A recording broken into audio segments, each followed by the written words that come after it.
नमस्कार दोस्तों। हम पढ़ रहे हैं विनोद कुमार शुक्ल द्वारा लिखा गया उपन्यास दीवार में एक खिड़की रहती थी। कल हमने इसका दूसरा अध्याय पढ़ लिया था, तो आज इसका तीसरा अध्याय पढ़ते हैं। दोनों जागे थे और सब कुछ नींद में झूम रहा था। तालाब नींद में तालाब था, आकाश नींद का आकाश था। बूढ़ी अम्मा सोनसी के लिए एक टोकनी में केसरवा कांदा और दूसरी में तेंदू फल बंदरों से बचाकर रखी थी। सोनसी ने आंचल में थोड़े केसरवा कांदा और तेंदू फल को खोंस लिया था। रास्ते भर दोनों केसरवा कांदा दांतों से छीलते खाते आए। कमरे की खिड़की के पास दोनों खड़े हो गए। दोनों छोटे छोटे बच्चों की तरह अपना कमरा झोंकने लगे। कमरे में वे नहीं थे। मैं कहाँ हूं? रघुवर प्रसाद ने कमरा झोंकते हुए सोनसी से पूछा। जैसे कमरे से पूछा, तुम मेरे पास हो? कमरा झोंकते हुए सोनसी ने कहा। जैसे कमरे से कहा। और मैं? खाली कमरा देखती हुई सोनसी ने आश्चर्य से कहा। तुम यहां मेरे पास हो? रघुवर प्रसाद ने कहा। इसके बाद दोनों कमरे में कूद गए। रघुवर प्रसाद, ओ रघुवर प्रसाद, कोई पुकार रहा था। लगता है विभागाध्यक्ष हैं, रघुवर प्रसाद ने सोनसी से कहा। रघुवर प्रसाद ने दरवाजा खोला। विभागाध्यक्ष थे। बदहवास लग रहे थे। सुबह बिस्तर से उठते ही आ गए थे। विभागाध्यक्ष बिना किसी की तरफ देखे खिड़की के पास गए और खिड़की से बाहर देखने लगे। उनका और कहीं ध्यान नहीं था। बैठिए सर, पानी पी लीजिए, रघुवर प्रसाद ने कहा। सोनसी ने बिस्तर उठाकर पैताने तहा दिया था। चारपाई पर केवल दरी बिछी थी।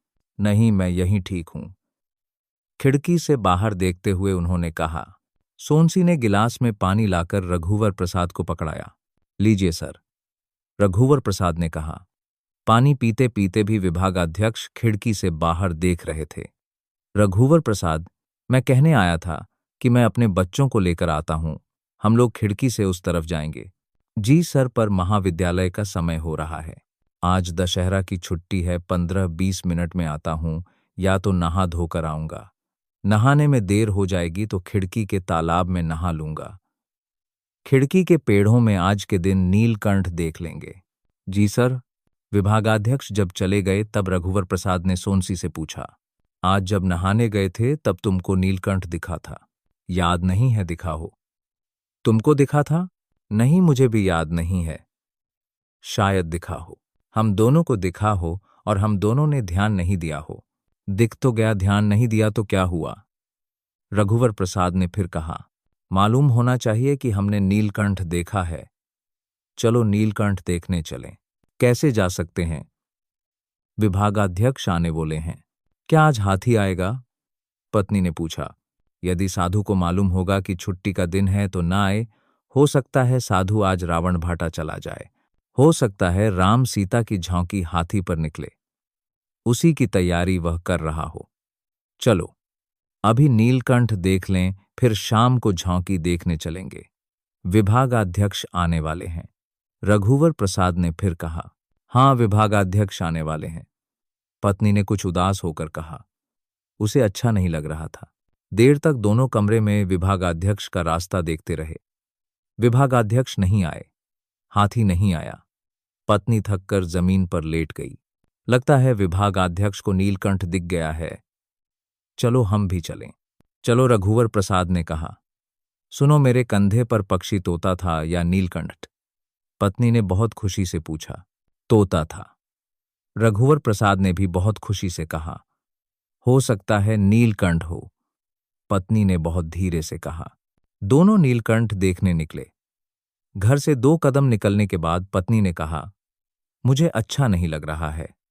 रघुवर प्रसाद ने पत्नी की हथेली को छुआ। गर्म थी। तुमको तो बुखार है। रहने दो, नहीं जाते, कमरे में रहेंगे। नीलकंठ को दिखना होगा तो वह खिड़की पर आकर बैठ जाएगा। नहीं, चलो, मुझे कुछ नहीं हुआ है। देर तक तालाब में नहीं डूबे रहना चाहिए। हो सकता है हमने नीलकंठ देख लिया हो। तुमने देख लिया हो तो लौट चलते हैं। पक्का नहीं है। चलो रिक्शा में चलते हैं। म्युनिसिपल के अस्पताल चलेंगे, रास्ते में नीलकंठ दिख जाएगा। घर के सामने नीम के पेड़ के नीचे वे खड़े हो गए। रघुवर प्रसाद रिक्शा देख रहे थे। पत्नी दूर क्षितिज की तरफ देख रही थी। क्या देख रही हो? रघुवर प्रसाद ने पत्नी को सहारा देने के लिए सटा लिया था। नीलकंठ देख रही हूं। क्षितिज में नीलकंठ होगा भी तो दिखाई नहीं देगा। क्यों? बहुत छोटा होगा। दिखाई तो देगा। इतना छोटा होगा कि दिखाई नहीं देगा। मुझे अपनी तरह से देखने दो। तुम अपनी तरह से आसपास देखो, पत्नी ने कहा। रघुवर प्रसाद ने एक जाते हुए खाली रिक्शे को रोका। कहाँ जाना है? रिक्शे वाले ने पूछा। नीलकंठ देखने। पत्नी ने कहा। म्युनिसिपल अस्पताल चलो, रास्ते में नीलकंठ देख लेंगे। रघुवर प्रसाद ने कहा। लखोली गांव चलूं, वहां बहुत नीलकंठ हैं। पहले अस्पताल चलो, फिर लखोली चले चलेंगे। पत्नी रघुवर प्रसाद के कंधे पर सिर रखे आंख मूंदे थी। सो गई। अच्छा नहीं लग रहा है? नहीं सो रही हूं। दिखेगा तो मुझे बता देना। फिर उसने रिक्शे वाले से कहा।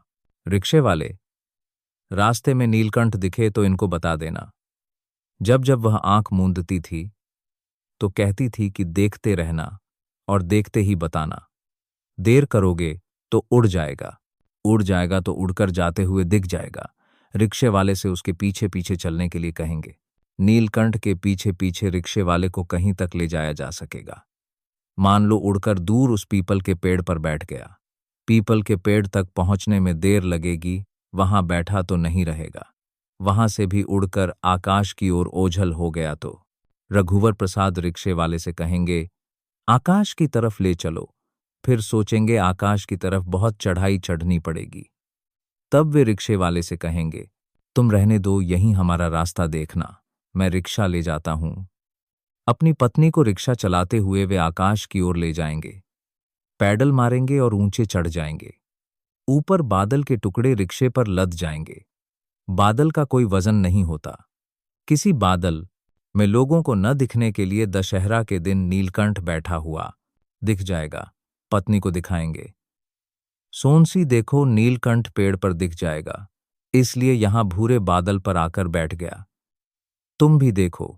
यह भी हो सकता था कि नीलकंठ देखने की उत्कट इच्छा और उसके न दिखने से ऊब जाएगा। उड़ते हुए सामने आए कि दोनों एक साथ उसे देख लें, फिर चला जाए। जाने के बाद भी नीलकंठ को जरूर लगेगा कि दोनों ने उसे देखा है या नहीं। शायद किसी एक ने देखा हो तो यह दोबारा आए, सामने सामने अपने नीले पंख फैलाए उड़ता रहे। फिर दोनों कहेंगे, हमने तुमको देख लिया। तब वह उड़कर चला जाएगा। अस्पताल में पर्ची कटाने की भीड़ थी। सोनसी बेंच पर बैठी थी। बहुत देर बाद डॉक्टर ने सोनसी को देखा। पुड़िया में उसने 4 गोली दी। 2-2 घंटे में एक गोली खाने को कहा। एक गोली अभी खा लेने के लिए कहा था। सोनसी अस्पताल के नल के पास गई और गोली खाकर पानी पिया। चलो, सोनसी ने कहा। वही रिक्शा वाला अस्पताल के सामने खड़ा दिख गया। चलोगे? रघुवर प्रसाद ने रिक्शे वाले से पूछा। हाँ। दोनों रिक्शा में बैठ गए। कहाँ ले जा रहे हो? रघुवर प्रसाद ने कहा। नीलकंठ देखने। रिक्शे वाले ने कहा, जहां से आए थे वहीं चलो। जब घर आए तो देखा छोटू वहां बाहर साफ इस्त्री की हुई कुर्ता धोती पहने खड़ा था। रिक्शे से भैया को उतरते देख छोटू रिक्शे की तरफ दौड़ा और चिल्लाता गया, अम्मा! भैया भाभी आए और छोटू ने भैया भाभी के पैर छुए। कितनी देर हो गई आए तुम लोगों को? भाभी ने पूछा। बहुत देर हो गई। पिताजी चारपाई पर लेटे थे। वहीं बोरे पर बैठी अम्मा गांव से लाई बरबट्टी काट रही थी। सोनसी और रघुवर प्रसाद ने अम्मा के पैर छुए। रघुवर प्रसाद पिता का पैर छूने वाले थे तो पिता ने कहा, रुक जाओ, उठकर बैठ जाने दो। वे पैर लटकाकर नीचे बैठ गए। रघुवर प्रसाद ने पैर छुए, फिर सोनसी ने उनके पैर छुए। सोनसी अम्मा के पास बरबट्टी काटने बैठने वाली थी तो मां ने कहा, जाओ पहले दोनों हाथ मुंह धो लो। दोनों हाथ मुंह धोने गए तो अम्मा ने उनके आज्ञा पालन से खुश होकर रघुवर प्रसाद के पिता की तरफ देखा। रघुवर प्रसाद के पिता मुस्कुराए। भैया आज हाथी आया था? छोटू ने पूछा। नहीं, रघुवर प्रसाद ने कहा। आएगा? क्या मालूम, आए तो उसे हाथी पर बैठकर घुमा देना, पिता ने कहा। रघुवर प्रसाद ने देखा कि पत्नी एक कोने में बैठी बरबट्टी काटने लगी थी। उसे बुखार था। लेट जाती तो अच्छा था। छोटू बाहर खड़ा था। शायद यह हाथी का आना देखना चाहता था। अम्मा अपने साथ 2 कौनसे की थाली, एक टकुलिया और अदरक कूटने के लिए एक काला गोल पत्थर लाई थी। सूपा, चलनी लाना वह भूल गई थी। पूड़ी थी। रघुवर प्रसाद के पिता को लगता था कि काला पत्थर कसौटी का पत्थर है। पिता एक सोने की तांबई अंगूठी पहने थे। सोने में तींबा अधिक मिला था। इस अंगूठी को उन्होंने पत्थर पर घिसकर देखा था तो एक हल्की सुनहरी तांबई लकीर खिंच गई थी। यह लकीर भी पत्थर के साथ साथ आ गई थी। रघुवर प्रसाद छोटू के पास गए।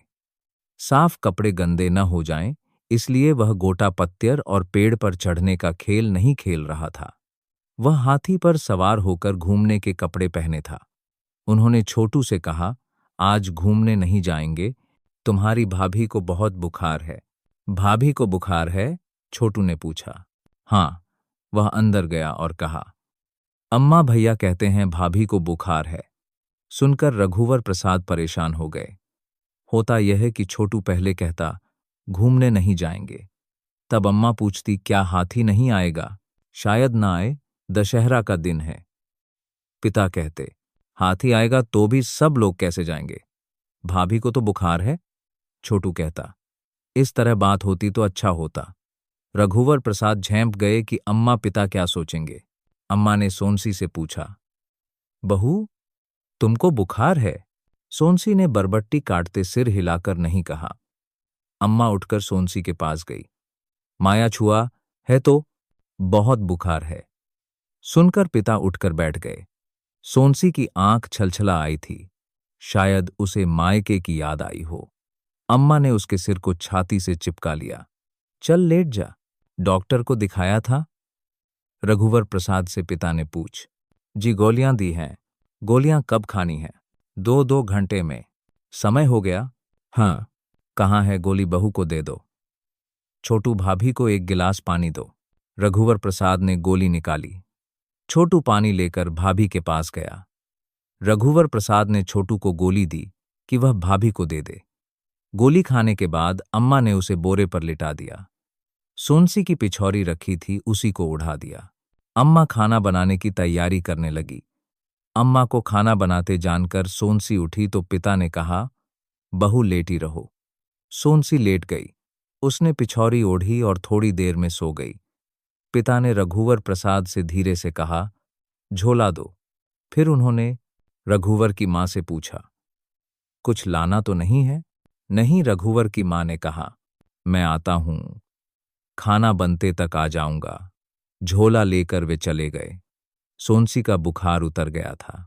हाथ मुंह धोकर मां के कहने से उसने खाना खाया तो और अच्छा लगा।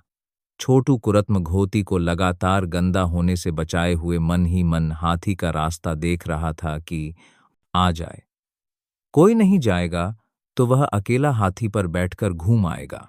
सोनसी को अच्छा लगा तो वह घर का काम करने लगी थी। जहां सोनसी लेटी हुई थी वहीं रघुवर प्रसाद जाकर लेट गए। छोटू बाहर से पिता आवाज दे रहे थे, देख हाथी आ रहा है क्या? छोटू दौड़ता हुआ बाहर आया। हाथी आ रहा था।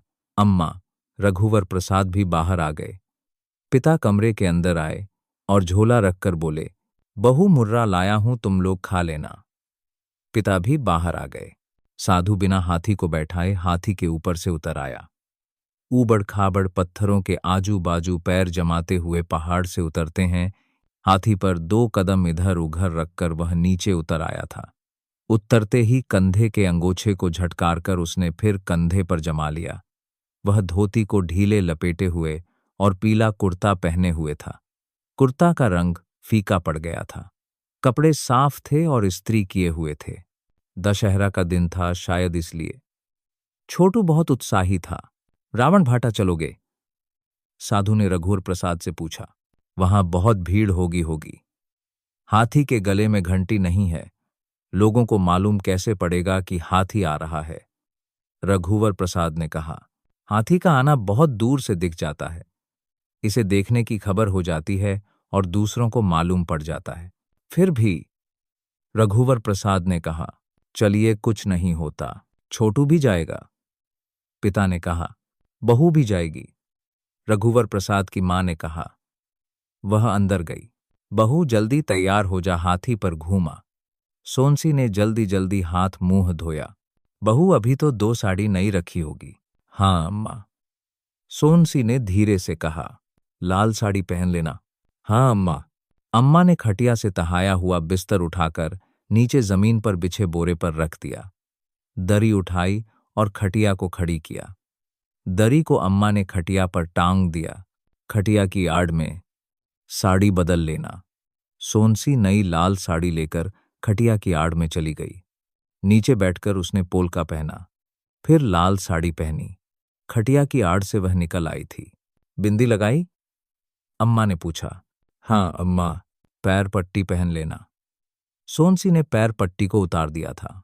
हाँ अम्मा। रघुवर, अम्मा ने बुलाया, तू भी कपड़ा बदल ले।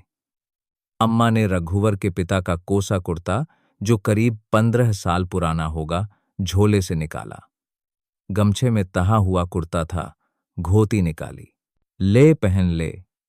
रघुवर प्रसाद पिता से लंबे थे। कुर्ता बड़ा था। पिता बांह कलाई के पास मोड़ लेते थे।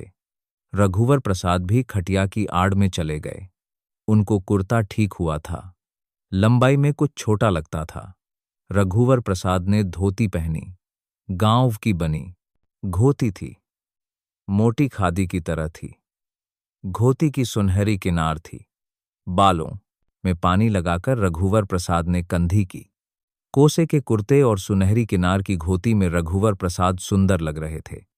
सोनसी कमरे में जहां होती कुछ अधिक उजाले में लगती। जहां गुंडी रखी थी वह हिस्सा कमरे का अंधेरा कोना लगता था। सोनसी उधर होती तो वह हिस्सा अधिक उजाले का लगता। सब नंगे पैर हाथी पर बैठने के लिए निकले। साधु हाथी पर पहले बैठा हुआ तैयार था। पास पड़ोस के लोग भी बच्चों सहित अच्छे कपड़े पहने हुए रावण भाटा जाने के लिए तैयार थे। जा रहे लोग थोड़ी देर के लिए हाथी के पास रुक जाते। जा रहे लोग रंग बिरंगे साड़ी कपड़े पहने औरतों, लड़कियों, आदमियों, बच्चों का झुंड थे। हाथी पर चढ़ने के पहले रघुवर प्रसाद और सोनसी ने पिता और अम्मा के पैर छुए। जब रघुवर प्रसाद हाथी पर चढ़ने लगे तो सब खड़े होकर उन्हें देख रहे थे। फिर रघुवर प्रसाद की पत्नी, इसके बाद छोटू चढ़ा। साधु ठीक से बैठने में सबकी सहायता कर रहा था। छोटू साधु को पकड़कर बैठा था, सोनसी रघुवर प्रसाद को। कमरे के दरवाजे के पास अम्मा और पिता खड़े थे। हाथी की पीठ पर गन्ने के पत्ते की गद्दी बंधी थी। हाथी नहाया घोया और सजाया हुआ दिख रहा था। सब बैठ गए तब हाथी चलने लगा। रावण भाटा की ओर जाती 2 औरतों ने हाथ जोड़कर रघुवर प्रसाद, सोनसी और छोटू की झांकी को प्रणाम किया। जब हाथी आगे बढ़ा तो अम्मा ने कहा, कितनी अच्छी जोड़ी है। छोटू लक्ष्मण लगता है। पिता ने कुछ नहीं कहा। आगे दाहिने हाथ की तरफ अमराई थी। साधु हाथी को उधर से ले गया। थोड़ी देर बाद दूर हो रहे अंधेरे में घूंघला रावण दिखा। अंधेरा होते ही रावण पटाखों के साथ जल उठा। हाथी पर बैठे उन लोगों पर रावण के जलने का प्रकाश सिमट कर आ गया था। पेड़ों के बीच में लपट के प्रकाश में सब क्षण भर दिखे। साधु ने हाथी को लौटाया कि अंधेरा हो गया था। लौटने वालों की भीड़ का रेला आएगा तो हाथी को तेज चलाना मुश्किल होगा। छोटू बहुत खुश था। लौटते समय कुछ दूर तक जब तब फूटता पटाखा उन्हें सुनाई दे रहा था। पिता को छोड़ रात को सब जमीन पर सोए थे। चौके की तरफ सोनसी, फिर अम्मा, छोटू, रघुवर प्रसाद। रघुवर प्रसाद के बाद पिता चारपाई पर सोए थे। छोटू पहले पिता के साथ लेटा, फिर जमीन पर आ गया। आधी रात हो गई थी। रघुवर प्रसाद और सोनसी जाग रहे थे। रघुवर प्रसाद को मालूम नहीं था कि सोनसी जाग रही है। सोनसी को मालूम था कि रघुवर प्रसाद को नींद नहीं आ रही है। रघुवर प्रसाद धीरे से उठे और खिड़की के पास जाकर खड़े हो गए। रघुवर प्रसाद का मन हुआ कि वे खिड़की से कूदकर उस पार चले जाएं। वे कूदने को थे, तभी सोनसी उनके पास आकर खड़ी हो गई। रघुवर प्रसाद बिना आवाज किए कूदे। सोनसी जब कूदने को हुई तो रघुवर प्रसाद ने फुसफुसाकर उससे कहा, तुम धीरे कूद नहीं पाओगी, तुम मेरी पीठ पर लद जाना। रघुवर प्रसाद खिड़की की तरफ पीठ करके खड़े हो गए। सोनसी खिड़की की चौखट पर पैर लटकाकर बैठ गई। मैं धीरे से कूद जाती हूं। नहीं, रघुवर प्रसाद ने कहा। तब सोनसी रघुवर प्रसाद के गले में हाथ डालकर लटक गई। पीठ पर सोनसी को लादे रघुवर प्रसाद घूमे। दोनों ने कमरे को अंदर देखा कि कोई जाग तो नहीं रहा है। छोटू अम्मा के ऊपर एक टोंग रखे सो रहा था। पिता दीवार की तरफ करवट लेकर सो रहे थे। कमरे में खिड़की का हल्का उजाला था। खिड़की के कारण अंधेरे की एक हल्की परत कम थी। सोनसी ने पीठ पर लदे हुए उस जगह को देखा जहां वह लेटी हुई थी, उस जगह को जहां रघुवर लेटा हुआ था। खिड़की का सीधा उजाला पानी की गुंडी में पड़ रहा था। सोनसी ने देखा कि गुंडी में ढक्कन नहीं लगा था। छोटू ने पानी निकाला होगा और ढक्कन लगाना भूल गया। सोनसी उतरने उतरने को थी कि रघुवर प्रसाद ने गले में लिपटे सोनसी के हाथों को कसकर पकड़ लिया। उतरने दो, गुंडी खुली है, खुली रहने दो, कहकर रघुवर प्रसाद सोनसी को लादे हुए अंधेरे में चलने लगे। गिरा मत देना, नहीं गिरोगी पगडंडी का मुझे अंदाजा है। गहरी रात की शांति थी। इस शांति में सबकी अलग अलग शांति थी। जैसे पीपल के पेड़ के नीचे पीपल की शांति थी। अनजाने पेड़ों के नीचे से वे गुजरे, इस पेड़ के नीचे अनजान पेड़ों की शांति थी। सोनसी रघुवर प्रसाद के कंधों में लदी रघुवर प्रसाद के हर गुजरे कदम में धीरे से उछलती जाती और हूं अलापति। यह बोलना पेड़ों, तालाबों, चट्टानों के प्रत्येक एकांत में सुनाई दे रहा था। ऐसा था कि ये दोनों जागे थे और सब कुछ नींद में झूम रहा था। पेड़ नींद में पेड़ थे, तालाब नींद में तालाब था, आकाश नींद का आकाश था, पक्षी नींद के पक्षी थे, वातावरण नींदमय था। सोनसी ने भारी पलकों को खोलकर देखा तो जगह जगह चमकी से चौक पूरे हुए दिख रहे थे। हो सकता है अभ्रक की बारीक धूल से चौक पूरे गए हों। तारों के प्रकाश से ये चमचमाते से थे। इन जगहों को देखकर वहीं ठहर जाने की जल्दी सोनसी को हुई। उसने कहा, कहाँ जा रहे हो, यहीं रुक जाओ। रघुवर प्रसाद ने कुछ नहीं कहा। सोनसी अपने पैरों को रघुवर प्रसाद की कमर में लपेटना चाहती थी, पर साड़ी के कारण वह लपेट नहीं पा रही थी। मेरे पैर दुहक रहे हैं। तुम तो नहीं चल रही हो, तुम्हारे पैर क्यों दुहक रहे हैं? हाथ भी दुहक रहे हैं। नहीं दुहक रहे हैं, रघुवर प्रसाद ने कहा। पैर लटके लटके दुहक रहे हैं और तुम्हारी हाथों की पकड़ से हाथ टूट रहे हैं। अच्छा, हाथ छोड़ना नहीं, कहकर रघुवर प्रसाद ने अपने दोनों हाथ पीछे ले जाकर सोनसी की साड़ी को घुटने के ऊपर तक उठाया और कहा, अब कमर में पैर लपेट लो। सोनसी ने रघुवर की कमर में पैर लपेटे तो रघुवर प्रसाद ने सोनसी के कूल्हे के नीचे दोनों हथेलियों को बांधकर धीरे से ऊपर उछाला तो सोनसी के हाथ रघुवर प्रसाद की गर्दन पर ढीले हो गए। रघुवर प्रसाद अब बहुत धीरे धीरे चल रहे थे। अब ठीक है? रघुवर प्रसाद ने पूछा। हाँ ठीक है, सोनसी ने कहा। रघुवर प्रसाद तालाब के किनारे किनारे चलने लगे। सोनसी तालाब में रघुवर प्रसाद की परछाई के ऊपर अपनी लदी परछाई को देख रही थी। रघुवर प्रसाद सोनसी को लादे हुए धीरे से तालाब में उतर गए। घुटने तक रघुवर प्रसाद की धोती भीग गई। थोड़ी देर चुपचाप तालाब में खड़े रहे। तालाब से निकले तो और अच्छा लगा। तालाब के पास एक टीला था। रघुवर प्रसाद सोनसी को लादे टीले पर चढ़ने लगे। यह टीला नींदमय टीला था। सोनसी ने कहा, मुझे उतार दो, तुम बहुत थक गए होगे, मैं तुम्हें बहुत थकाती हूं। टीले के ऊपर सूखे पत्तों का ढेर था। उसी के पास सोनसी को रघुवर प्रसाद ने उतारा। उन पत्तों के अंदर के अंधेरे में 4 जुगनू पास पास चमक रहे थे। सोनसी ने पत्तों को हटाया तो जुगनू उड़ गए। उड़ते हुए जुगनुओं की चमक की परछाई उन्होंने तालाब में देखी। सोनसी रघुवर प्रसाद की बांह से सिर टिकाए खड़ी थी। तालाब में तारों की परछाई थी। किसी मछली के कारण तालाब का पानी हिला तो सोनसी ने देखा कि कुछ तारों की परछाई तैरते तैरते धीरे धीरे पास पास हो गई। सोनसी ने ऊपर आकाश में देखा, कुछ तारे पास पास आए, दिखे जैसे पहले दूर थे। सोनसी रघुवर प्रसाद से सटी सटी बैठते हुए वहीं लेट गई। सोनसी के पैर ढलान की तरफ थे। तुम्हारे कंधे पर चंद्रमा बैठा है, सोनसी ने लेटे लेटे हाथ उठाए हुए कहा, जैसे वह रघुवर प्रसाद को बुला रही हो, और रघुवर प्रसाद बहुत दूरी पर थे। रघुवर प्रसाद खड़े खड़े सोनसी को देख रहे थे। सोनसी को लगा रघुवर प्रसाद के कंधे पर बैठा चंद्रमा पास आ रहा है। सोनसी ने पास आने के सुख की चमक को सहने के लिए आंख मूंद लिए थे। खड़ी होकर सोनसी ने देखा कि तालाब प्रकाशित तालाब था। तालाब का तल प्रकाशित तल दिख रहा था। क्या चंद्रमा तालाब में डूब गया है? सोनसी ने रघुवर प्रसाद से पूछा। हाँ, तालाब में डूब गया है। देखो, एक प्रकाशित मछली चंद्रमा की तरफ आ रही है। तालाब की काई प्रकाशित हरी है। चंद्रमा, तारे तालाब के पानी से धुल गए हैं। आकाश में इनको देखो तो ये सब शीतल स्पष्ट हैं। वो की फो, डू डू, डो डो डू की। हाँ, बस उतने ही तारे धुले हैं जिनकी परछाई हमें तालाब में दिख रही है। बाकी तारे उतने शीतल और स्पष्ट नहीं हैं। चंद्रमा शीतल और स्पष्ट है। चलो, रघुवर प्रसाद ने कहा। कहाँ? प्रकाशित जल में डूबे हुए चंद्रमा के पास नहाएंगे। चंद्रमा के पास मैं नहीं नहाऊंगी। अच्छा, चंद्रमा से दूर नहाएंगे। कपड़े उतारकर चंद्रमा से दूर दोनों तालाब में कूद गए। देर तक डुबकी लगाकर दोनों नहाते रहे। चंद्रमा तुम्हारे पास चोरी चोरी आ रहा है, रघुवर प्रसाद ने कहा। ओह मां, सोनसी ने कहा, और वह तैरते हुए चंद्रमा से दूर चली गई।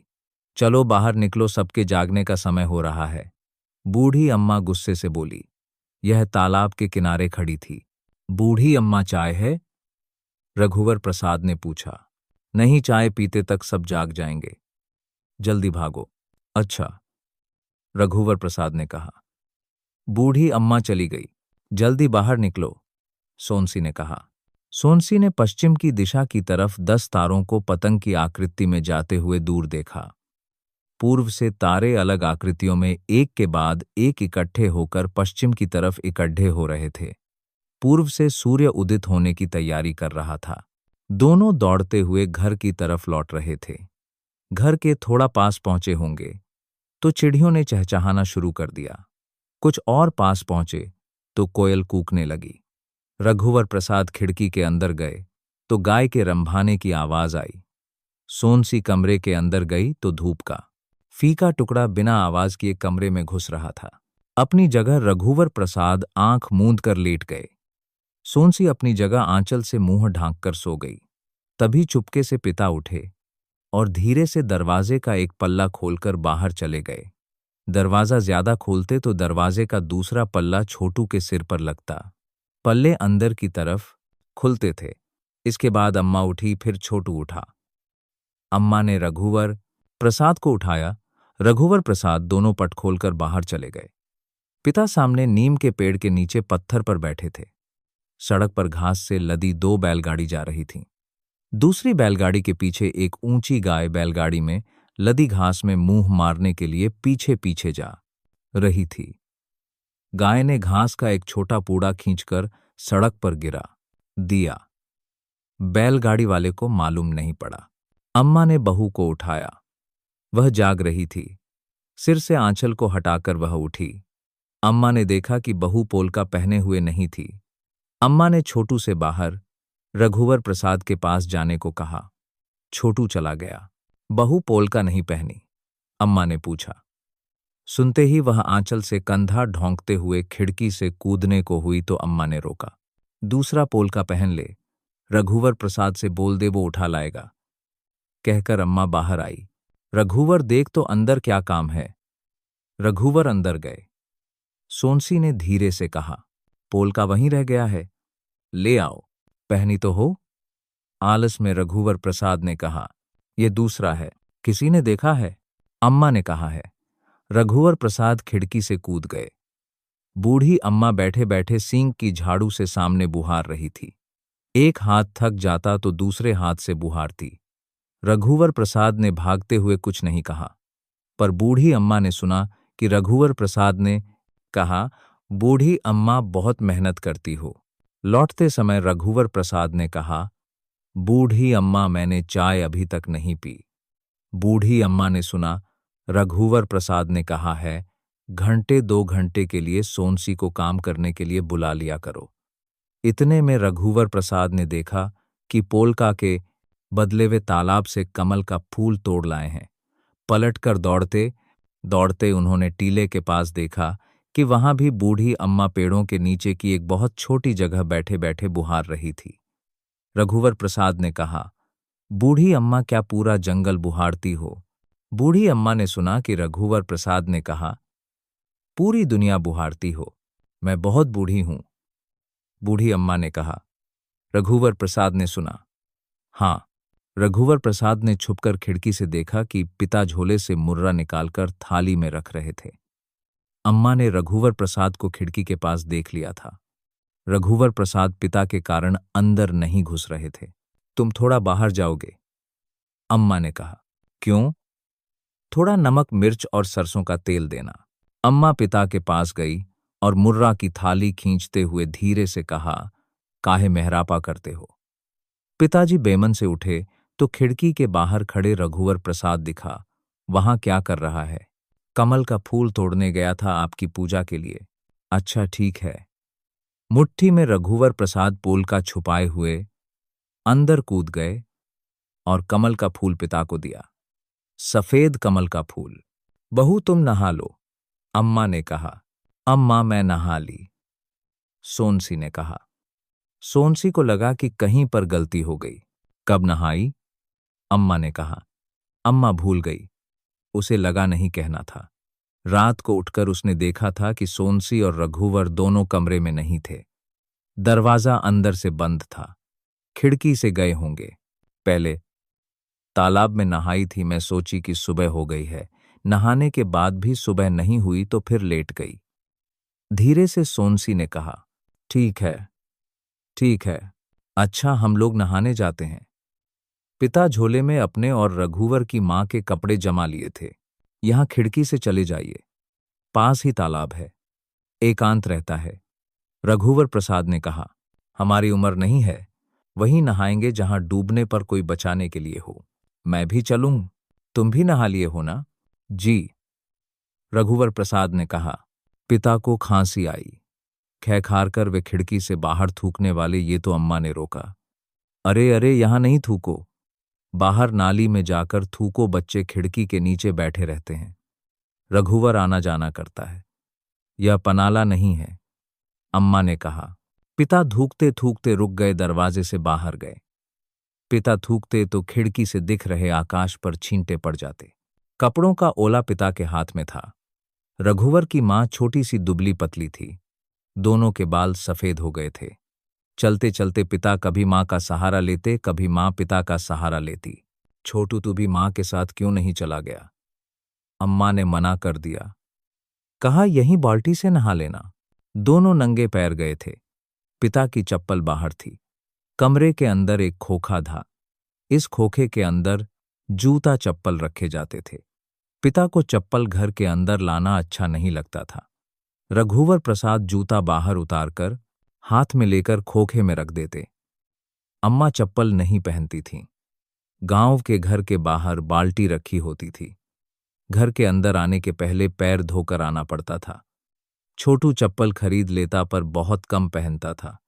छोटू के सामने सड़क का एक कुत्ता पिता की एक चप्पल उठाकर भाग गया। छोटू हट हट कहता। कुत्ते के पीछे दौड़ा तो कुत्ता और जोर से भागा और खेत की तरफ झाड़ियों में कहीं घुस गया। छोटू की आवाज सुनकर रघुवर भी दीड़े। क्या हुआ? कुत्ता पिता की चप्पल लेकर भाग गया। किधर गया? उधर कहीं झाड़ियों में घुस गया। दोनों ने झाड़ियों में चप्पल को ढूंढा। चप्पल कहीं नहीं मिली तो लौट आए। एक अकेली चप्पल थी। पिता आए तो आते ही छोटू ने कहा, कुत्ता आपकी एक चप्पल ले गया। अरे, हम दोनों ने ढूंढा, चप्पल नहीं दिखी। आपसे कहता था अंदर खोखे में रख दीजिए, माने नहीं। मिल जाएगी। अम्मा ने कहा। अम्मा के कंधे पर घुले हुए कपड़े थे। पिता छोटू के साथ चप्पल ढूंढने गए। पीछे पीछे रघुवर भी गए। चप्पल नहीं मिली। चप्पल का खो जाना पिता को अखर रहा था। फिर भी उन्होंने रघुवर की मां से कहा, 6 महीने हो गए, बहुत पहन ली। जवाब में रघुवर की मां कहना चाहती थी, 6 महीने नहीं 2 महीने हुए हैं, पर नहीं कहा। दोपहर को अम्मा पड़ोस में चली गई थी। पिता खाली झोला लेकर चले गए थे। पिता जब भी बाहर निकलते थे खाली झोला लेकर निकलते थे। उन्हें लगता था कि बहुत जरूरत की चीज बहुत सस्ते में कभी भी अचानक दिख जाएगी तो खरीद कर रखने के लिए झोला होना चाहिए। झोला नहीं भूलते थे, पैसे भूल जाते थे। जब पैसे नहीं होते तो याद आने पर भी नहीं रखते थे। कैसे रखते? ऐसे में झोला साथ में रखने का क्या मतलब था? उनका यह मतलब तो नहीं था कि जरूरत की चीज झोले में ले आएंगे और पैसे बाद में दे आएंगे। उन्हें लगता था कि उधार लेने का समय अब निकल चुका है। जब चुकता करने का समय निकल जाता है तो उधार लेने का समय भी चला जाता है। कितनी चीजें होती हैं पर ये जान जाते हैं कि वे हमारे लिए नहीं हैं। छोटा सा बच्चा जान जाता है। छोटू जान गया था। देख, लेने से वस्तुओं को पा जाने का सुख मिल जाता तो कितना अच्छा होता। मिठाई को देखते ही खाने का सुख। ऐसा होता तो दिखाने के लिए थोड़ी चीजें होती और सबकी जरूरत पूरी हो जाती। अनजानी खुशी सोच समझकर हुए दुहक को भी दूर कर देती थी।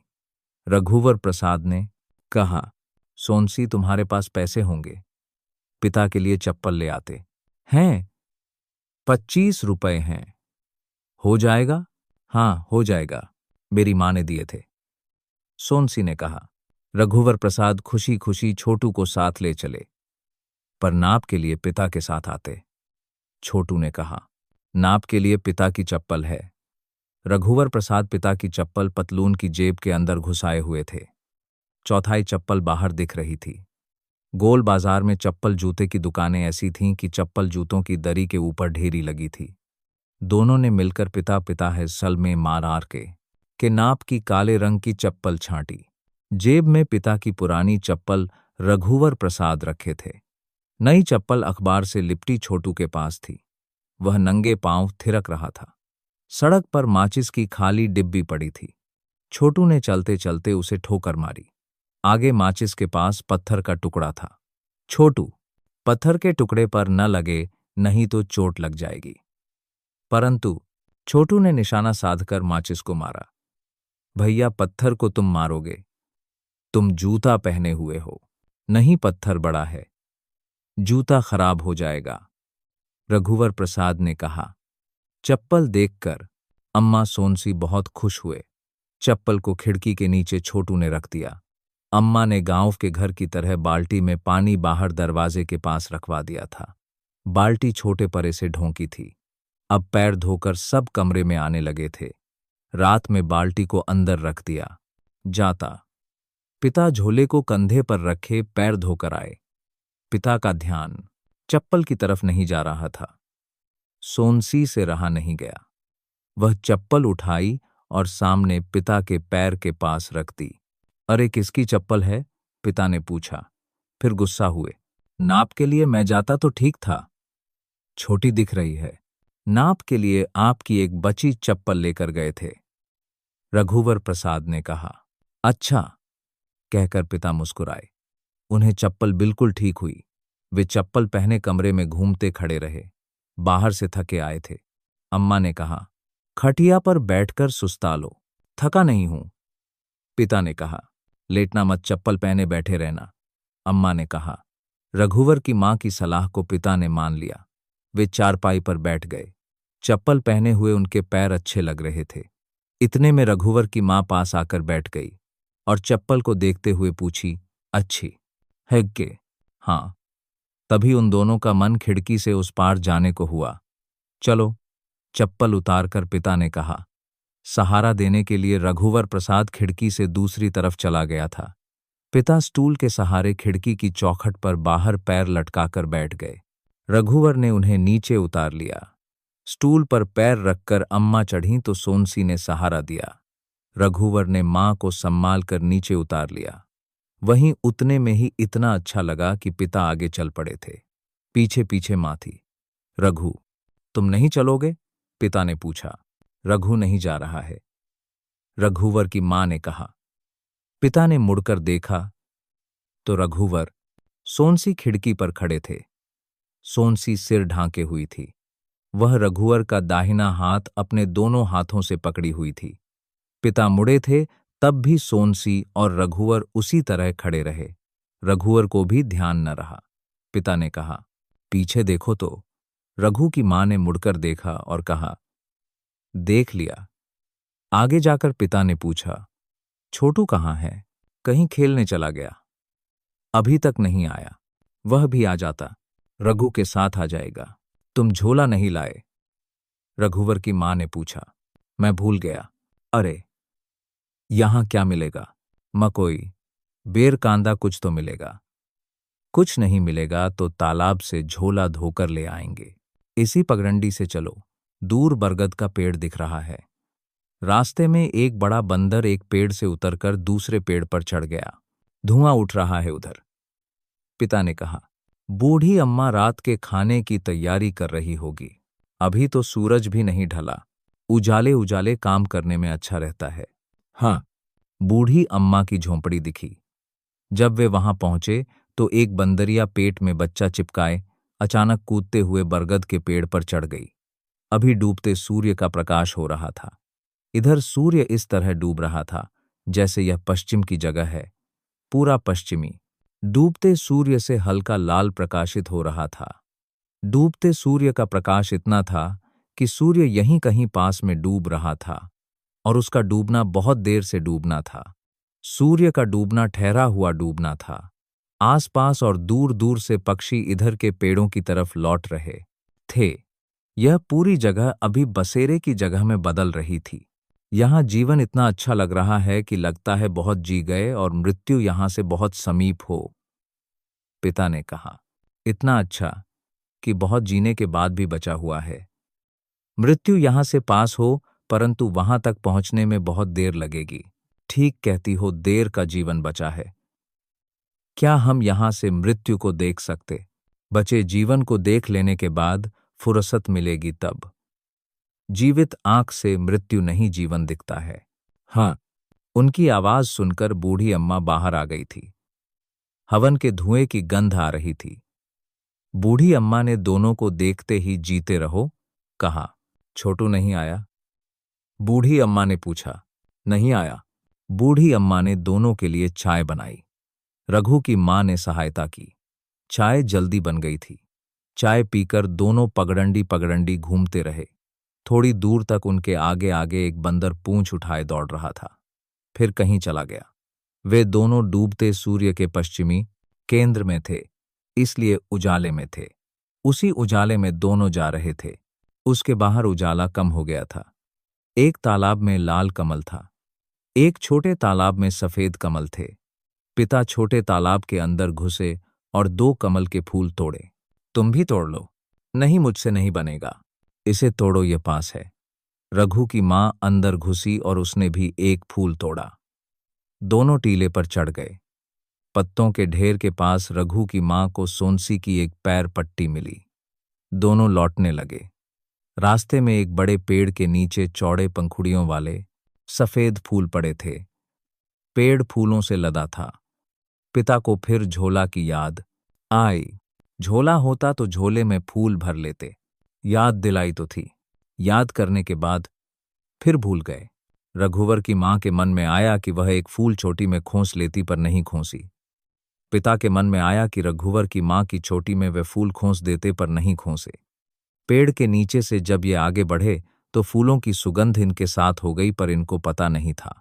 पहले एक फूल की सुगंध इनके साथ हुई, फिर बहुत से फूलों की सुगंध इनके साथ हो गई।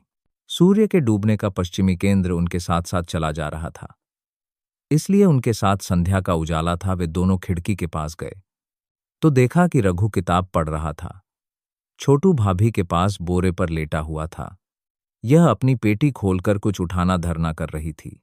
इतने में सबने एक साथ खिड़की की तरफ देखा, शायद आहट आई थी, पर दोनों चुपचाप आए थे। आहट नहीं थी, पर सबको एक साथ फूलों की सुगंध आई थी। उस सुगंध की कोई आहट हुई हो। सब एक साथ उठकर खिड़की के पास आए। अम्मा ने सिर को ढांक लिया था। पिता ने कमरे के अंदर जाने के पहले खिड़की के बाहर से बहू को कमल के फूल अद्दी पकड़ाए। सोनसी को लगा कि अम्मा ने छोटी में फूल खांसा है। अम्मा सिर को ढांके हुई थीं, इसलिए पता नहीं चला। कमरे के अंदर आकर पिता नई चप्पल पहनकर खड़े हो गए। अम्मा ने चुपके से सोनसी के हाथ में कुछ पकड़ाया। सोनसी ने देखा कि उसकी पैर पट्टी थी। वह टीले पर भूल आई थी। रघुवर प्रसाद ने अम्मा को पैर पट्टी देते हुए देख लिया था। बहुत फूलों की गंध के बाद एक आखिरी फूल की सुगंध अम्मा के पास बच गई थी। उस फूल की गंध को अम्मा के पास से चले जाने की याद नहीं थी। अम्मा, पिता और छोटू को गए हुए 2 दिन हो गए। छोटू का रुकने का मन था, पर पिता का मन छोटू को साथ ले जाने का था। सुबह जाते समय पिता टट्टी का ताला अपने साथ ले जाना चाहते थे, पर रघु की मां ने मना कर दिया था। जब बहू ने अम्मा के पैर छुए, तब अम्मा ने अपने कान से सोने की एक छोटी फुल्ली उतारी और कहा, बहू, इसे तू रख ले, एक कान में पहन लेना, दूसरे कान का छोटू की दुल्हन के लिए है। जाने का मन न हो तो तुम रुक जाओ। रघुवर के पिता ने कहा। चलो, अम्मा ने कहा। छोटू ने भैया भाभी के पैर छुए। रघुवर ने पिता और अम्मा के। सोनसी ने पिता और अम्मा के दोबारा पैर छुए। बस के जाने के बाद भी रघुवर प्रसाद वहीं आसपास घूमते रहे। फिर थोड़ी देर बाद घर आए। सोनसी, तुमने अम्मा की फुल्ली कान में पहन ली? नहीं। सोनसी के कानों में चांदी की गोल बाली थी। उसने एक बाली उतारी और सोने की फुल्ली पहनी। इसको रख दूं? उसने उतारी हुई चांदी की बाली को दिखाते हुए पूछा। दूसरे कान में इसको भी पहन लो। 2 चांदी की बाली एक साथ? हाँ, एक साथ। एक में 2 चांदी की बाली और दूसरे में अम्मा की सोने की फुल्ली। पैर पट्टी पहन ली? हाँ। सोनसी ने रघुवर प्रसाद को अपने दोनों पैर दिखाए।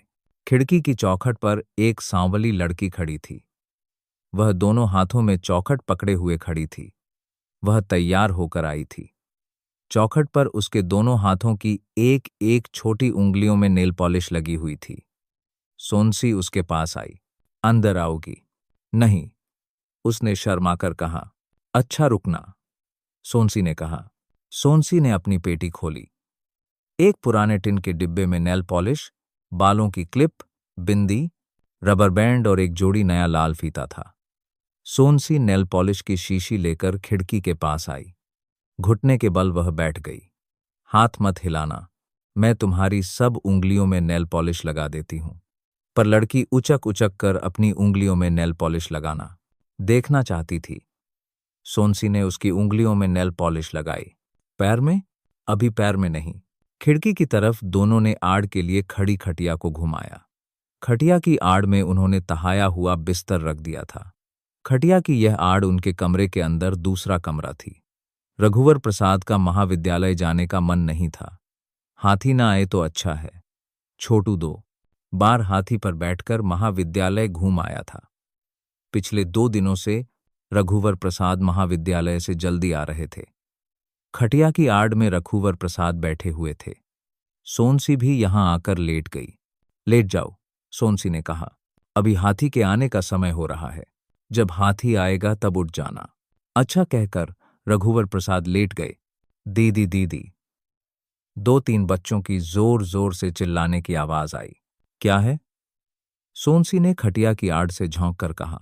मेरी उंगली में भी नेल पॉलिश लगा दो। तीनों लड़कियों ने कहा। तीनों हाथ मुंह धोकर आई थीं। उनकी उंगलियां चौखट पर जमी थीं। रुको, अभी आती हूं। सोनसी नेल पॉलिश लेकर फिर बैठ गई। यह देख रघुवर प्रसाद खटिया की आड़ से बाहर आ गए। उन्होंने महाविद्यालय जाने की तैयारी शुरू कर दी। कपड़े पहन लिए। क्या हुआ? अब महाविद्यालय जा रहा हूं। सोनसी जल्दी जल्दी नेल पॉलिश लगाती रही। तीसरी लड़की का केवल एक हाथ चौखट पर था। तुम्हारा दूसरा हाथ दो। तीसरी लड़की से सोनसी ने कहा।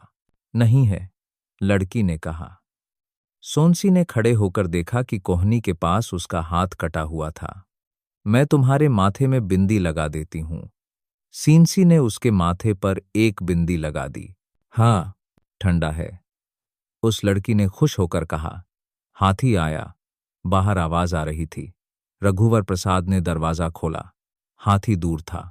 मैं जाता हूं, कहकर हाथ में जूता पकड़े नीम के पेड़ के नीचे जाकर खड़े हो गए। हाथी आया। रघुवर प्रसाद जूता लिए हाथी पर बैठ गए। हाथी चला गया तो सोनसी उदास हो गई। वह घर का काम करने लगी। जब तक रघुवर प्रसाद घर में रहते सोनसी का काम रुका हुआ होता। वह रघुवर प्रसाद के आने के पहले सब काम कर लेना चाहती थी। शाम को रघुवर प्रसाद जब लौटे तो उन्होंने साधु से चाय पीकर जाने के लिए कहा। रघुवर प्रसाद अंदर आ गए। थोड़ी देर बाद साधु को देखने वे बाहर आए तो साधु नहीं दिखा। हाथी वहीं सूंड हिलाते डुलाते खड़ा हुआ था। चूंकि वहां हाथी छोड़कर चला गया था, इसलिए उसे आसपास ही होना चाहिए था। जल्दी आ जाएगा। हाथी बंधा हुआ नहीं था। हाथी के आसपास एक दो बच्चे बड़े इकट्ठे हो रहे थे। रघुवर प्रसाद ने उनको सावधान करते हुए कहा, हाथी खुला हुआ है, दूर रहना। आसपास खड़े हुए लोग दूर चले गए। हाथी नीम के पेड़ की डाल को सूंड से पकड़कर तोड़ने की कोशिश कर रहा था। रघुवर प्रसाद हाथी को ताकते हुए बैठे थे। हाथी पहले वहीं पर इधर उधर होता रहा, फिर थोड़ा आगे पीछे चलने लगा। रघुवर प्रसाद को भय लग रहा था। पड़ोसियों को भी डर लगने लगा था। कुछ होता तो जिम्मेदारी रघुवर प्रसाद की होती। रघुवर प्रसाद सोच रहे थे कि वे अब कभी हाथी पर नहीं बैठेंगे। हाथी पर नहीं जाएंगे तो हाथी यहां आएगा भी नहीं। कम से कम इस तरह का खतरा नहीं होगा। सोनसी दरवाजे के पास खड़ी थी। सोनसी तू कर प्रसाद की होती। अंदर जा, दरवाजा अंदर से बंद कर लेना, रघुवर प्रसाद ने कहा। सोनसी का अंदर जाने का मन नहीं था। वह रघुवर प्रसाद के पास खड़े रहना चाहती थी। सोनसी, दरवाजा बंद कर दो। खिड़की से हवा आ रही है। मैं तुम्हारे पास रहूंगी। अच्छा, घर में कोई डंडा है क्या? डंडा क्या करोगे? घर की तरफ हाथी आएगा तो उसे हट हट करके भगा तो सकेंगे। शायद वह डर जाए। हाथी डंडे से डर जाएगा? सोनसी ने पूछा। और क्या कर सकते हैं? तुम डंडा तो ले आओ, शायद डर जाए। छोटू के खेलने का एक छोटा डंडा पड़ा था, उसे लेकर वह आई। यही है, और बड़ा नहीं था। नहीं, यही है। ठीक है, इसी से काम चलाएंगे। तुम जाकर आसपास देखो, साधु कहीं बैठा होगा। कहीं अचानक चला तो नहीं गया। यह धोखा देकर जाना हुआ। अचानक धोखा देकर, पत्नी ने कहा। तुम दरवाजा बंद कर लोगी? हाँ, मैं दरवाजा बंद कर लूंगी। रघुवर प्रसाद साधु को देखने गए। पत्नी दरवाजा बंद कर बाहर आई। वह रघुवर प्रसाद को देख रही थी। रघुवर को जाते हुए हाथी ने भी देखा। हाथी रघुवर प्रसाद के पीछे पीछे जाने लगा। इतने दिनों में हाथी रघुवर प्रसाद को पहचानने लगा था। रघुवर प्रसाद को सावधान करने सोनसी दौड़ने लगी। हाथी धीरे धीरे जा रहा था। हाथी के पीछे जाती हुई एक भीड़ डरकर रुक गई थी। सोनसी रघुवर प्रसाद के पास पहुंची। उसने कहा, तुम्हारे पीछे पीछे हाथी आ रहा है। सोनसी रघुवर प्रसाद को भींचकर अदृश्य कर देना चाहती थी। क्या हुआ? चौंक कर रघुवर प्रसाद ने सोनसी से पूछा। तुम्हारे पीछे हाथी आ रहा है। सोनसी ने रघुवर प्रसाद को पकड़े हुए कहा। वह तो आ गया। सोनसी के माथे की लट को हटाते हुए रघुवर प्रसाद ने कहा। सोनसी को लिपटाते हुए वे भयरहित थे। हाथी उनके पास खड़ा था। दोनों ने देखा, अब सड़क पर कोई नहीं था। सड़क खाली हो गई थी। दरवाजे बंद थे। सिरस के पेड़ पर एक 12-13 साल का लड़का बैठा था। वह पेड़ पर बैठा हुआ बीड़ी पी रहा था। वह हाथी से डरकर पेड़ पर नहीं बैठा था। छुपकर बीड़ी पीने के लिए पेड़ पर बैठा था। वहां हाथी से सुरक्षित बीड़ी पीते बैठा रहना उसे अच्छा लग रहा था। उसने सिरस की एक डाल तोड़ी और हाथी की तरफ फेंकी। हाथी ने सूंड बढ़ाकर डाल को उठाया और सूंड को इधर उधर डुलाते हुए छोड़ दिया। रघुवर प्रसाद जाने को थे। आओ चलें, रघुवर प्रसाद ने कहा। रघुवर प्रसाद और सोनसी को लौटते देख हाथी ने जोरों से सिर हिलाया, फिर उनके पीछे हो लिया। रघुवर प्रसाद सोनसी को घर के अंदर ले गए। हाथी पेड़ के पास खड़ा रह गया। अच्छा हुआ वहीं रुक गया। पीछे पीछे घर के अंदर आ सकता था। रघुवर प्रसाद ने दरवाजा उड़का दिया था। थोड़ी देर वे सोनसी के साथ चारपाई की आड़ में लिपटे पड़े रहे, फिर उठे। कहाँ जा रहे हो? हाथी को देखने पता नहीं वहीं है या नहीं। साधु आकर ले गया हो। कोई घर के सामने हाथी छोड़ जाएगा तो हम क्या करेंगे? सोनसी ने कहा। रघुवर प्रसाद ने दरवाजा खोला। हाथी वहां नहीं था। हाथी नहीं है, उनके मुंह से निकला। सोनसी उठकर आई। क्या साधु ले गया? हो सकता है, रघुवर प्रसाद ने कहा। हाथी खुद चला गया होगा। तुम भी नहीं थी, दरवाजा बंद था। हाथी अकेला पड़ गया होगा और वह चला गया। हाँ, हाथी के साथ सम्मान का व्यवहार करना चाहिए था। हाथी से कहते, तुम कहीं जाना नहीं, हम आते हैं, तो शायद वह हमारा कहा समझ जाता और जाने के पहले हमारा रास्ता देखता। साधु हाथी को पूछेगा तो क्या जवाब देंगे? हमारी गलती नहीं है, वही छोड़ गया था, उसकी जिम्मेदारी है। मैं किसी से पूछता हूं कि हाथी अकेला गया या कोई उसे साथ ले गया। किसी ने तो देखा होगा। सड़क में सन्नाटा है, कोई नहीं दिख रहा है। फिर भी देखता हूं, कोई ना कोई होगा। रघुवर प्रसाद को कोई नहीं दिख रहा था। सड़क के किनारे के पेड़ के ऊपर छुपकर बीड़ी पीने वाला लड़का पेड़ पर बैठा था। क्या तुमने हाथी को देखा है? किधर गया है? रघुवर प्रसाद ने पेड़ पर बैठे हुए लड़के से पूछा। इधर गया है। अपनी बीड़ी छुपाकर लड़के ने पेड़ के ऊपर से इशारा किया। पेड़ के खोखल में बीड़ी का बंडल और माचिस वह छुपाकर रखता था। अकेला हाथी था? नहीं, एक साधु था। पेड़ के ऊपर से उसने कहा। साधु हाथी ले गया। चाय पीने नहीं आया, बताकर भी नहीं गया। लगता है साधु एकदम अचानक नहीं जाएगा, धीरे धीरे अचानक जाएगा। पहले आधे घंटे के लिए, फिर 4 घंटे के लिए, 10 दिन के लिए, फिर 10-20 साल के लिए। 20 साल के बाद जीवन कितना बचेगा? आजीवन चला जाएगा। जो आजीवन चला जाता हो, कोई खोज खबर न हो, मृत्यु की खबर न हो, तो अपने चला गया में वह हमेशा जीवित रहता है। पीढ़ी दर पीढ़ी के लिए विस्मृत न हो, तो उसके लौट आने का अंदेशा पीढ़ी दर पीढ़ी बना रहता हो। जैसे ही यह मालूम होता होगा कि वह मर गया, वैसे ही उसके लौटने की अनंतकाल की प्रतीक्षा समाप्त हो जाती होगी। सड़क पर इक्का दुक्का आदमी अब दिखाई देने लगे थे। एक साइकिल दिखी, फिर धीरे धीरे चलती हुई बैलगाड़ी आई। आने जाने का जो दृश्य रुका हुआ था वह शुरू हो रहा था। यह आने जाने के दृश्य की शुरुआत थी। 2-1 लोग ही आते जाते दिख रहे थे। यह शुरुआत बहुत देर तक शुरुआत बनी रही, जबकि एक स्वतंत्र हुआ हाथी अंकुश से बहुत देर से काबू में आ चुका था। जब स्वतंत्र या तब हाथी अपने पालतूपन में अकेला हो गया था। इस बस्ती में वह एक सीधा सादा विशाल शाकाहारी प्राणी था। वह इतना सीधा सादा था जितना एक हिरण जंगल में हो सकता था। तो ये था इसका तीसरा अध्याय। कल हम इसका चौथा अध्याय पढ़ेंगे।